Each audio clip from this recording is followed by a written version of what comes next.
Hello everyone, this is राशि। आज हम फिर से एक नया लेसन प्लान यानी कि पाठ योजना लेके आए हैं, जिसका टॉपिक है पेड़ पौधे। तो यहाँ हमने पहले की तरीके दिनांक, कक्षा, वर्ग और बाकी ब्लैक बोर्ड वर्क सारा करके रखा हुआ है। उसके बाद हम बात करते हैं सामान्य उद्देश्य और विशिष्ट उद्देश्य की। तो विशिष्ट उद्देश्य में हमारे वही ज्ञानात्मक, अवबोधात्मक, अनुप्रयोगात्मक और कौशलात्मक लिखे हुए हैं उद्देश्य, देख सकते हैं आप सभी। फिर बात करते हैं हम पूर्व ज्ञान की। तो विद्यार्थी पेड़ पौधे के विषय में सामान्य जानकारी रखते हैं, ये हम सभी मान के चलेंगे, ये टीचर ये मान के चलेंगे कि बच्चे कुछ ना कुछ उसके बारे में जानते हैं। फिर बात करते हैं सहायक सामग्री की। सहायक सामग्री में आप जो भी चीज़ें यहाँ यूज़ कर रहे हो, रियल ऑब्जेक्ट या चार्ट, वो यहाँ पे लिखेंगे। हमने यहाँ पे 2 चार्ट यूज़ किए हैं, एक यहाँ प्रस्तावना प्रश्न में और दूसरा प्रस्तुतिकरण में, तो वो हम यहाँ पे लिखेंगे कि हम सहायक सामग्री में चार्ट का यूज़ कर रहे हैं। बात करते हैं हम प्रस्तावना प्रश्न की। तो यहाँ पे हमने चार्ट दिखाते हुए बच्चों से क्वेश्चन किए हैं और उन्होंने उसका जवाब दिया है। हमने चार्ट दिखाकर उनसे कुछ क्वेश्चन किए हैं, जिसके आधार पर हमें हमारा प्रकरण पेड़ पौधे मिला है। फिर आते हैं हम हमारे उद्देश्य कथन पे, जो कि है विद्यार्थियों, आज हम पेड़ पौधे के विषय में विस्तृत रूप से अध्ययन करेंगे।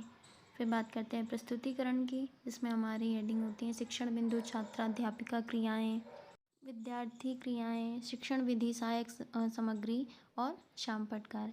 जिसमें हमारा प्रस्तुतिकरण में पहला शिक्षण बिंदु है पेड़ पौधे, ठीक है, जिसमें विकासात्मक क्वेश्चन है कुछ, उसका बच्चों ने जवाब दिया है।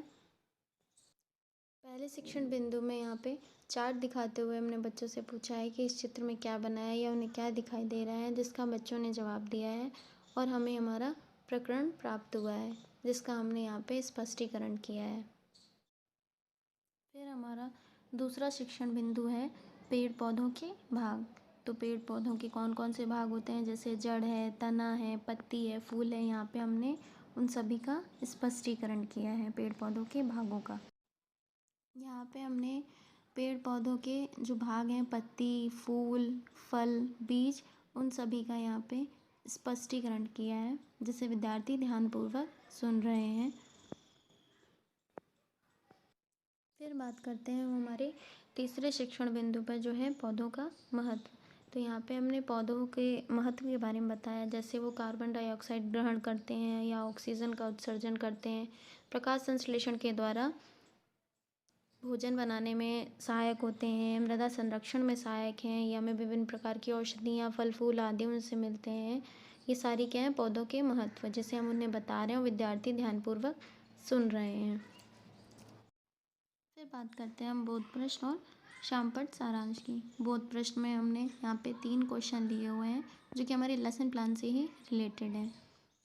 फिर आते हैं शामपट सारांश पे। तो जो भी आपने काम ब्लैक बोर्ड पे किया हो, वही काम आप यहाँ पे भी लिखते जाएंगे, ठीक है। बोध प्रश्न में जो होते हैं वो हमारे लेसन प्लान से ही रिलेटेड होते हैं, और शामपट सारांश बिल्कुल वैसा होना चाहिए जैसा आपने ब्लैक बोर्ड पर काम किया है। जो वहाँ लिखेंगे वही यहाँ भी लिखेगा।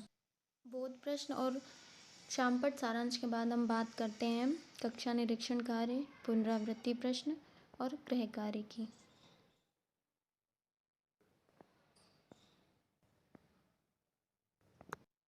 गृह कार्य देने के साथ साथ ही लेसन प्लान भी यहाँ पे ख़त्म हो जाएगा। यदि आपको ये लेसन प्लान अच्छा लगा हो तो लाइक और सब्सक्राइब करिएगा, और यदि कोई कमी लगी हो तो वो भी कमेंट करके बताइएगा।